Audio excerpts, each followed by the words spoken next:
ఈ 6 సంవత్సరాల్లో ఎంత పోరాడినామో అందరూ చూస్తున్నారు. ఈరోజు చూస్తే పరిస్థితి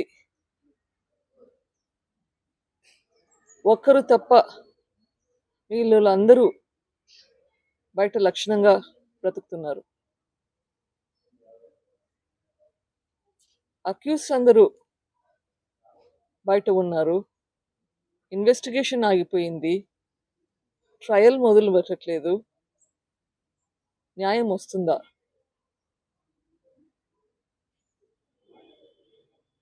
ఈ దారుణమైన హత్య గురించి ఇంతగా పోరాడుతున్నాము.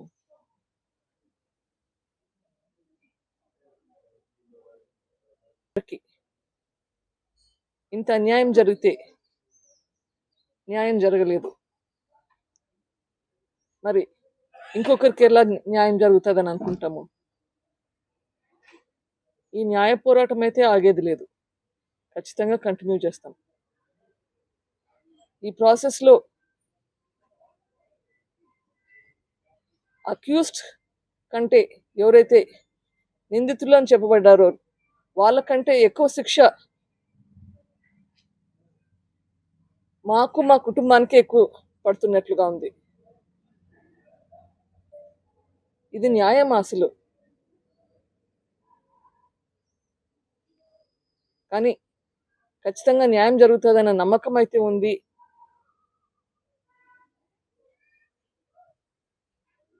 సిబిఐ వాళ్ళు మళ్ళీ ఇన్వెస్టిగేషన్ మొదలు పెడతారు అని అనుకుంటున్నాను. ఐఎమ్ హోపింగ్ కోర్టు వాళ్ళకి ఖచ్చితంగా ఇది చేస్తారని ఆశిస్తున్నాను, వాళ్ళని ప్రాధేయపడుతున్నాను. నాకు తెలిసి అయితే చాలా లోపాలు జరిగాయి, ఇన్వెస్టిగేషన్లో జరిగాయి, ప్లస్ ట్రయల్లో జరుగుతున్నాయి. ట్రయల్ మొదలే పెట్టట్లేదు. Accused know how to manage the system. వాళ్ళకి ఎట్లా సిస్టమ్ని బైపాస్ చేయాలో, ఎట్లా మేనేజ్ చేయాలో తెలుస్తున్నట్లుంది. లేకపోతే ఇంకా ఎందుకు మనకి ఇట్లా న్యాయం జరగకుండా ఉంది. కానీ పోరాటం అయితే జరుగుతుంది, చూద్దాం. Let us see where it goes. Home minister గారితో మాట్లాడకపోయినా అక్కడ ఏమన్నా మీకేమన్నా మీ తరఫున ఏమన్నా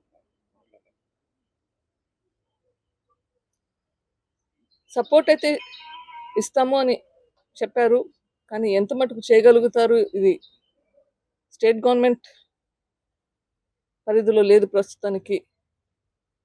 కానీ విట్నెసెస్ అందరూ ఇక్కడే ఉన్నారు,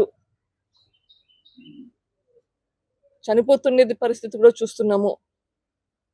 విట్నెసెస్ అని జాగ్రత్త పరచుకోవాలి, అక్యూస్డ్ జాగ్రత్త పరచుకోవాలి, లేకపోతే జస్టిస్ అనేది ఎట్లా వస్తుంది?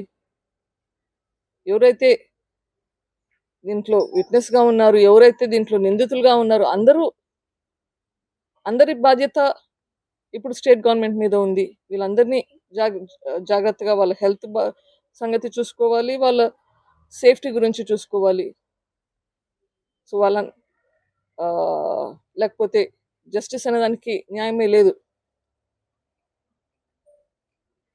సో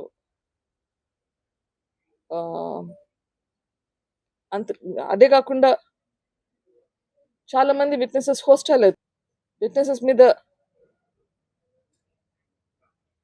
ప్రెషర్ పెడుతున్నారు, మీ స్టేట్మెంట్స్ వెనక్కి తీసుకోండి అని. అట్లాంటివి కూడా జరగకూడదు.